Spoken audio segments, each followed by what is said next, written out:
အားလုံးပဲမင်္ဂလာပါကျွန်တော်တို့မြန်မာလူမျိုးတွေရင်းနှီးဒီတာမြင်တာနဲ့တင်မျက်နှာရှုံ့မဲ့သွားစေတဲ့အရာတစ်ခုရှိတယ်နော်ဟုတ်ပါတယ်အဲ့လာကတော့ကြက်ဟင်းခါတီးပါပဲ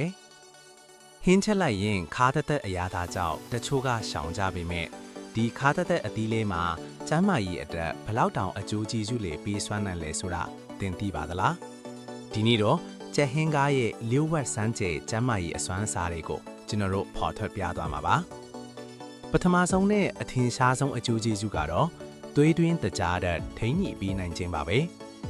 ကြက်ဟင်းကားမှာပါတဲ့ charantin, phycin နဲ့ polypeptide B လိုချက်ပေါင်းတွေကစီးချိုသမားတွေအတွက်အထူးကောင်းမွန်ပါတယ်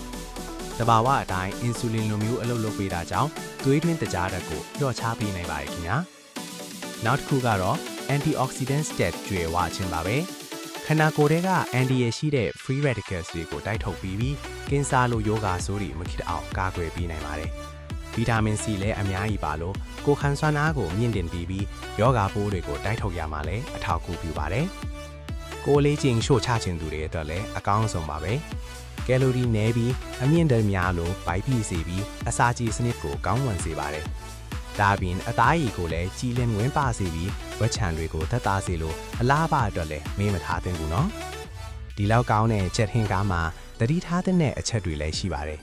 သွေးတွင်းတကြားတဲ့အရန်ချဆင်းသွားနေတာကြောင့်စီးချိုဆေးတွေနဲ့တွဲတောက်ရင်ဆရာဝန်နဲ့တိုင်ပင်သင့်ပါတယ်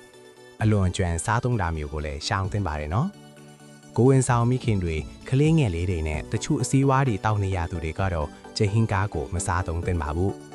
ဘိုင်နာတာဝမ်းလျော်တာမျိုးလေးဖြစ်တယ်လို့ကိုယ့်ရဲ့ခန္ဓာကိုယ်နဲ့လိုက်မလိုက်ကိုလည်းဂရုစိုက်သင့်ပါတယ်။တချို့ကကြက်ဟင်းကားကစီးချိုကိုလုံးဝပျောက်ကင်းစေတယ်လို့ထင်တတ်ကြပါတယ်။ဒါဟာမှားယွင်းတဲ့အယူအဆပါ။ကြက်ဟင်းကားဟာစီးချိုကိုထိန်းညှိပေးနိုင်ပေမဲ့လုံးဝပျောက်ကင်းအောင်ကုသပေးနိုင်တာတော့မဟုတ်ပါဘူး။ဇေဝကုသမှုကိုဘယ်တော့မှအစားထိုးလို့မရဘူးဆိုတာသတိပြုပါ။ကဲဒီတော့ကြက်ဟင်းကားဟာခါပြီးမဲ့ကျမ်းမာရေးအတွက်အကျိုးကျေးဇူးတွေအများကြီးရှိတယ်ဆိုတာသိပါကြပြီနော်